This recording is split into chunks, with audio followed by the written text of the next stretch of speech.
Hello! Isang magandang araw po sa ating lahat. Dito sa Pilipinas, mga kakudkod, ay alas 4 na ng hapon. O, diba? So, nakikita nyo naman ang aking mukha ay talagang fresh yan from araw. O, yan. Kasi nga wala tayong, alam nyo na, wala tayong mga effect kagaya ng ring light. So, ang akin lang nandito ay electric fan. Ito, medyo maingay nga, naririnig nyo naman. At syempre, andun yung aking bintana. Yung aming tawag dito, yung pintuan. Kaya nakikita nyo sa akin ngayon ay liwanag yan. Liwanag ng takip silim. Ay, hindi pa naman takip silim. Yung dapit hapon. O, ayan. Ay, hindi pa pala. Kasi hindi pa alas 6. Alas 4 dito sa Pilipinas. So, nakikita nyo naman. So, pagpasensya nyo ng aking background kasi ito yung mga damit ng aking anak. Yan, nakasampay dyan. Hindi magkasya sa kanyang, ayun yung dito sa aming, ang dami kasi nakalagay na mga nilumaan. Yan, dito sa aming aparador. So, bago ang lahat, cheers muna tayo sa ating kape. Ayan. Sa mga may hilig magkape dyan, ayan, shout out sa inyong lahat. Kape ko mga kakudkod ay may halo itong inumin lang, ganun. Kasi dito sa Pilipinas, uso naman yun. Alam nyo naman, diba? So, dito ay may kopi ko blanca, ano-ano pa. So, ayan. So, excuse me. So, kanina nga pala, mga kakudkod, ay habang ako'y nanonood dito ng isang video na talagang viral na viral ngayon, ay kumain na ako ng isang chichirya, naubos ko na nga. Sabi ko, magagawa ako ng reaction video. Magko-comment lang ako mga kakudkod. Ayun. So sabi ko, magkakape-kape ako habang nagko-comment. Kasi pinanood ko talaga hanggang matapos. Last week kasi, inumpisahan ko siyang panoorin, pero hindi ko siya natapos. So hindi ko alam kung na-busy ba tayo o may basta. Pero ngayon talaga mga kakudkod, talagang pinanood ko as in. Itong video na ito, nakita niyo naman sa title ko, 'di ba? So itong ating sikat na vlogger, bata pa siya, pero alam niyo na, talaga naman napaka-successful na sa kanyang pagba-vlog. Sana all. So si Vines, Alexis Vines ay talagang Facebook and YouTube talagang malaki na yung kanyang bahay. O pag sinabing bahay, yung kanyang channel, 'di ba? First, gusto ko lang sabihin sa inyo na wala akong kaso dito o wala. Kasi walang kaso, hindi. Wala akong problema dito sa vlogger, no? Kasi unang-una, content niya yan. Pangalawa, inosente siya, wala siyang alam dyan. So, ang kanyang hangarin ay makapag-vlog at makapag-pabigay aliw or saya sa kanyang mga manonood or ating mga televiewers. So, nakita niyo naman, kung makikita niyo naman sa kanyang mga previous vlogs, so mga ginagawa niyang mga content, good vibes, 'di ba? So, walang problema dito ang ating content creator. At napanood ko kasi yung kanyang interview sa mga news channel, ayan, na-explain naman yung bata. So, ito ngayon, nag-search din ako, nanood din ako ng mga ating mga kapwa vlogger na naggagawa ng mga reaction video or yung mga nagko-comment. So, may iba ay meron ding mga comment din pala na ating mga kababayang OFW. Kasi ng ibang mga tao, yung mga nanonood dahil ng ating OFW ay masakit na iba yung nagbubukas ng balikbayan box, di ba? So parang ang dating sa kanila, parang hindi ikaw dapat nagbukas. Pero kung iisipin talaga natin, yung tao, hindi yun ang kanyang intensyon, may iba siyang purpose, 'di ba? So ito na nga.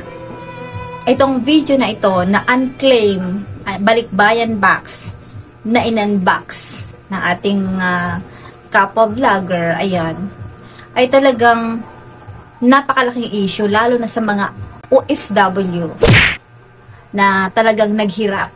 Lalo na nung nakaraang Christmas, panigurado ang daming nagpadala ng mga balikbayan box. Nawa, o sana lahat ay na-receive kasi nakita naman natin wala masyadong bagyo this year or sana naman wala na, no? Kasi yun ang naman talagang isa sa dahilan bakit nadidelay or may mga problema yung weather dito sa Pilipinas. Etong ating vlogger, nag-upload nito. So, ang daming nag-react. Umabot na ata ngayon. This time na ginagawa ko tong aking video ay 12 million views na sa Facebook. O, diba? Palakpakan naman dyan. Pero, yung tao kasi, iba-ibang reaksyon. Again, mga kakudkod ko dyan, ayun mga aking mga kababayan din na OFW. Itong aking video na itong ginagawa, base ito sa aking pananaw or nararamdaman at experience. Kasi naging OFW din naman ako. At naranasan ko din kung paano mag-box, mag-prepare, magpuno. Galing din ako ng Dubai at Qatar. So, 5 years sa Dubai, magpa 5 years sa Qatar. Magto 2 years na ako. Or 2 years na. Magto 2 years nga pala, this end of January na dumating ako dito sa Pilipinas. Kaya, alam ko din kung paano mag-pack, paano mag-prepare, at ano yung pakiramdam na magpapadala ka sa iyong pamilya at ine-expect mo na marireceive ng iyong pamilya. Yun. So, ito na nga. So, ngayon, ang issue kasi dito, na-shock yung mga tao, lalo na yung ating mga kapwa OFW, na may ganun palang kalakaran. Ang mahabang transaction kasi nakahanap na nga ako ng ganon na mga balikbayan box na hindi nga na-claim. Ayan. So ngayon na diniliver dito sa bahay namin. Actually hindi siya diniliver. Pinick up namin siya mismo dun sa warehouse. Amazing! Na kung saan nga kinukuha nga yung mga balikbayan box na hindi nga na-claim. Ayan. Ayan. 5,500 tong balikbayan box na to. Nahanap ko lang siya sa mga online. So ito na. Buksan na natin ito. So first ipabuhat muna natin ito kasi sobrang bigat. And kung makikita nyo, ano, sobrang laki ng balikbayan box na to. Talagang nasakop nyo na yung buong sasakyan namin. Kaya so, take note ha, auction. Hindi ko alam masyado kung paano ginagawa yan. May nagsasabi sa reaction video na legal. Kasi pag may tinatawag sila kung ilang taon na or ilang, basta may duration sila na pag matagal na, yan, ino-auction na nila. May mga ganon na babasa ko or napapanood ko ng mga video. Pero, behind at lahat ng yan, wala akong masasabi kasi wala pa akong idea. Basta ang alam ko lang dyan ay nagpapadala din ako dati. Awan ng Diyos naman, nare-receive siya. Pero, ito kasi, ang simpatsya natin sa ating mga OFW, lalo na yung talagang nagtsatsaga, lalo na sa Middle East, hindi naman ganun kataas yung sahod, lalo na sa mga kapwa natin kababayan na talagang nasa bahay nagtatrabaho. Hindi biro, sa totoo lang, hindi biro. Nakita ko yan ng dalawang mata ko. Naranasan ko maging OFW. Nakita ko ang ating mga kababayan kung paano sila nagtatrabaho bilang kasambahay, kung paano sila naninilbihan sa ibang lahi na hindi nila kapamilya. Kahit gaano kahirap ng kanilang sitwasyon, gaano man kahirap na malayo sa pamilya, hinisikap pa rin nila na makapagpasaya. Kahit hindi sila masaya o nakakaranas sila ng hirap, piniisip pa rin nila na makapagpasaya dito sa Pilipinas sa pamamagitan ng balikbayan box. Yun ang katotohanan. So ngayon, kung may ganito man na mga nangyayari, or ganitong na-i-publish. So, pasalamat tayo at talagang naging aware, napukaw ulit, 'di ba? So, hindi naman natin pinpoint kung sino ba talaga may kasalanan, shipping cargo or VOC. So, wala tayong alam. But, kailangan din naman siguro mag-explain or alam ko naman na nag-i-investigate na. Kasi siyempre, diba, yung mga OFW natin, na mga kababayan talaga as in, ang dami ko na basa sa mga comments talaga na, ay, hindi ko natapos yung video kasi nasasaktan ako. Yung mga lalo na yung mga, paano pa kaya yung mga kababayan natin na hanggang ngayon ay hindi na-receive yung kanilang mga balikbayan box para sa pamilya nila. Awa ng Diyos mga kakudkod, alam nyo, ako, pinakailang padala din ako nang ako'y nasa abroad. Awa ng Diyos, na-receive naman nila. So, may isang beses lang talaga na medyo delay. Kasi hindi, dito na, sa amin, sa lokal, dito sa probinsya na ng Bicol. Kasi, hindi siya umabot doon sa may cut-off kasi yung umiikot na truck. So, hindi siya umabot doon. Kaya sabi ko, kuhain nyo na lang. Kasi, kailangan namin paabutin. Ano ba yung may okasyon sa bahay? So, kailangan umabot. Kaya, kinuha nila. Pero, hindi ibig sabihin nun na hindi na claim o talagang may problema. Delay sa bagyo, ayun, pag may problema, yung bad weather. Kasi, by land and travel dito sa amin. Unang-una talaga is, nakakalungkot. Nakakalungkot din naman isipin. Lalo na sa part ng ating mga OFW. Alam nyo mga kutkod, ang hirap mag-pack. At alam nyo ba, doon sa Middle East, kung makikita nyo, ayan, meron akong video nga pala dyan na ginawa kung paano ko repair o pinak sa box yung aking mga gamit o ano pa man yun na abubot. At hanggang sa pinadala ko doon sa shipping cargo na nag-pick up. May vlog ako yan. Pero, yung pag-iipon pa lang, ay nako, sabihin ko sa inyo. Kasi ang bayaran doon ng ating mga boxes ay per size. Meron tayong small, medium, large, extra large, jumbo. So, mega jumbo, meron pang mega jumbo. Ganun. Kumbaga, ang difference yung mga kakudkod ay kukunti lang yung mga sizes. Pero, different, may mga pagkakaiba din ang kanilang mga presyo. Ganun yun, ang kalakaran doon. At, pag kukuha kami doon, order kami ng box, empty box. Okay? So, syempre, bago kami umorder ng box, titingin muna kami dyan, alin ba yung magandang shipping cargo. Nagkaano din kayo dapat, nagsisearch kayo. Ay kabayan, alin ba yung magandang ganyan, alin ba yung magandang shipping cargo o company, sama kayo nagpapadala, lalo na kung baguhan ka sa isang bansa, abay magtanong-tanong ka kung saan talaga sila nagpapadala yung legit or talagang mapagkakatiwalaan. So ayun, pagka nakahanap ka na ng talagang alam mo na mapagkakatiwalaan at may seguridad at nakasisiguro ka sa iyong bagahe or package or balikbayan box, tatawagan mo na siya para order ka ng box na empty box. Pag dineliver sa'yo yung empty box, ka na mag-i-start ng yung struggle besh. I-start ka na noon na mag-ipon hanggang mapuno siya. It depends kung talagang mabilis ka or madami kang dato or madiskarte ka sa buhay. Go! Punuin mo siya hanggang mapuno agad. So, ganun. Paano pa kaya yung mga kababayan natin na talagang binibilang yung tira nila? Kasi nagpapadala din sila sa pamilya.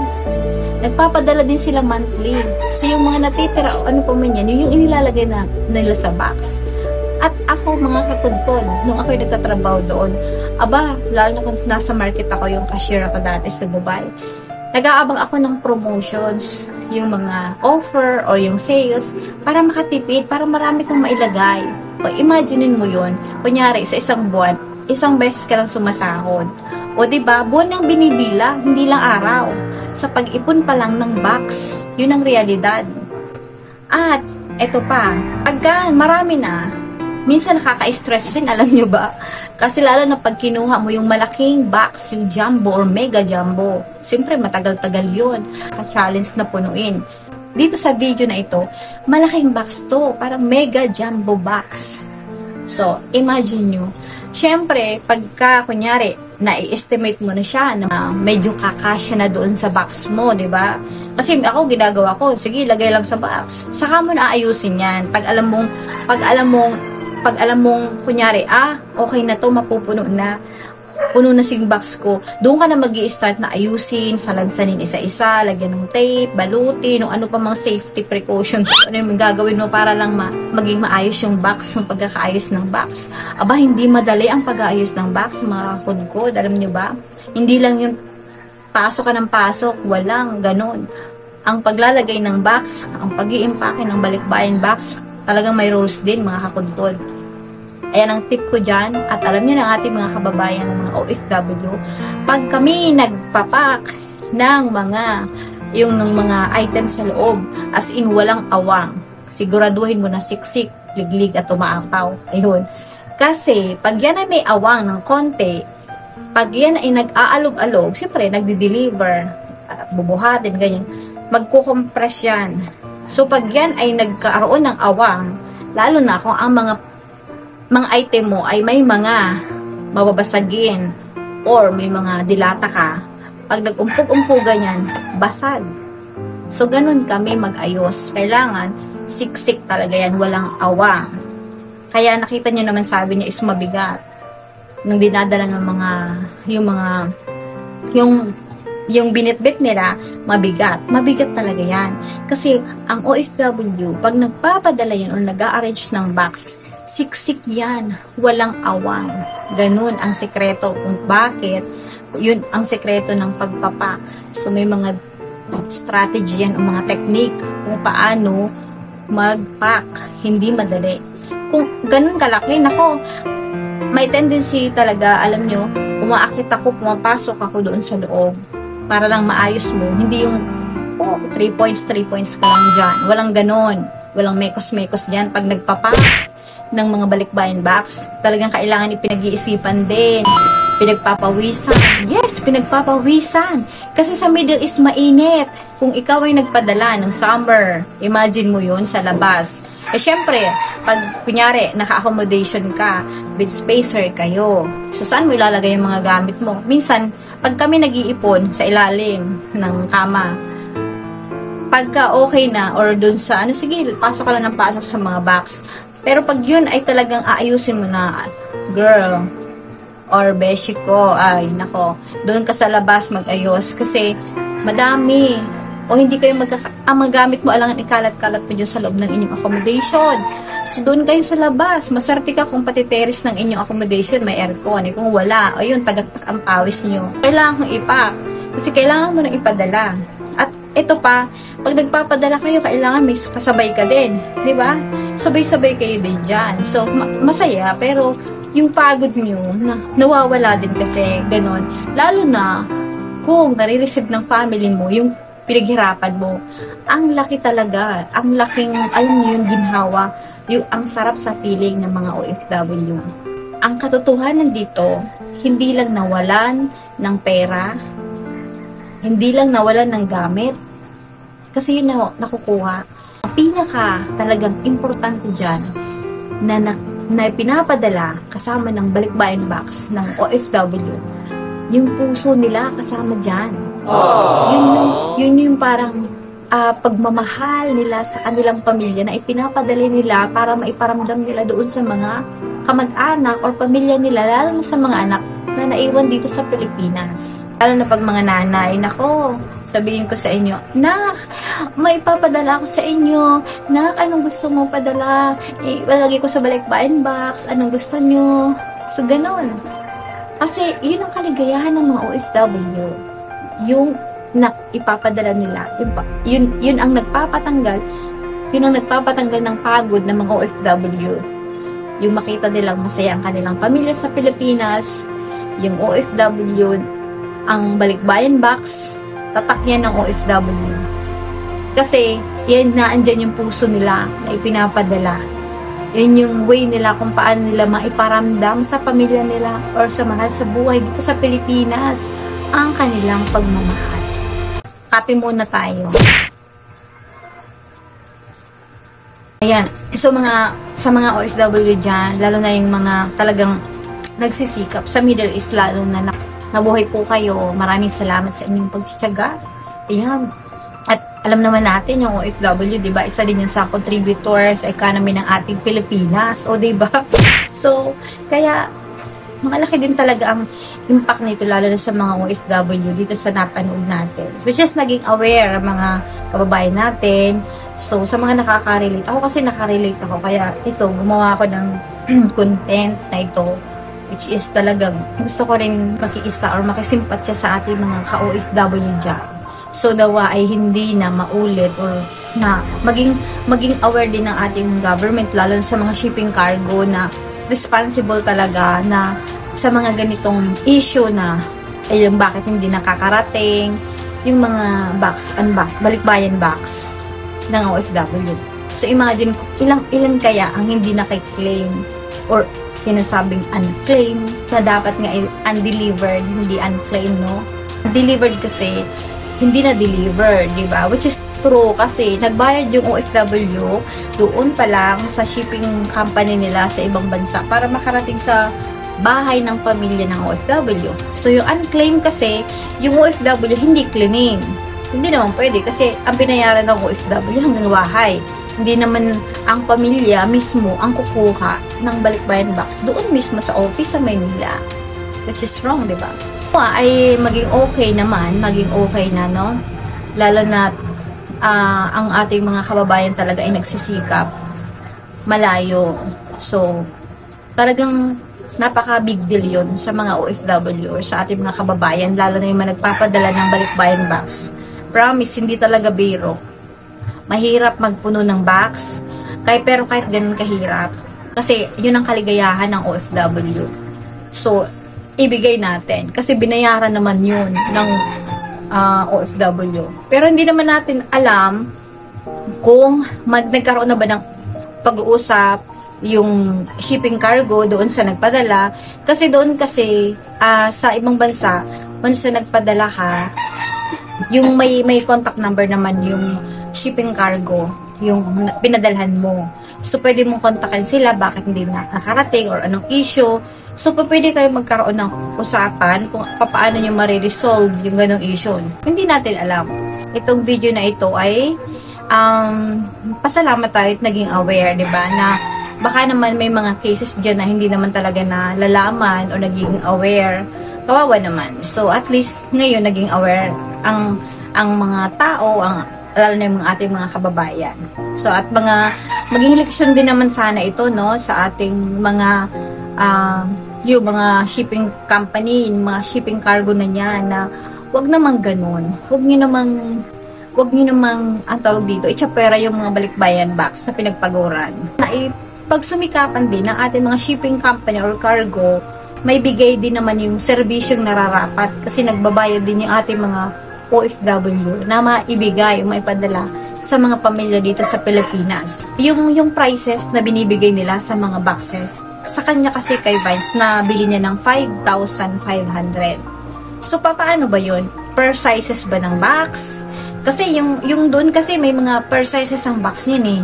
Yung nagpapadala kami, per sizes ng box, yung presyohan yan.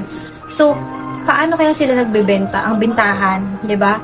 Per boxes din ba? O per sizes din ba ng box? So, yun isang katanungan din. So, itong video na ito, guys, again, wala itong tension na kung ano pa man. Base ito sa aking saloobin at syempre yung experience ko bilang ex-OFW na naging nagpadala din.